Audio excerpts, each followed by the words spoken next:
Hello guys, in this video we will see how to reset or change the password of AWS RDS for PostgreSQL master username. See, I have the one AWS RDS instance. See, the engine type is PostgreSQL. So click on this one.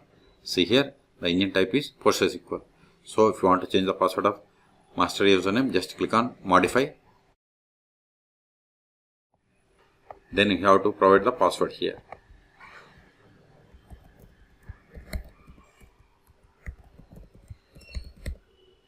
Then you have to come down and click on continue. See, it is changing the master password. Okay.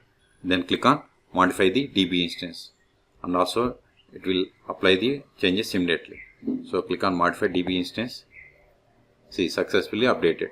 Okay, this is the way to change the password of AWS RDS for PostgreSQL master username. Okay, for more tutorials, please subscribe my channel. Thank you.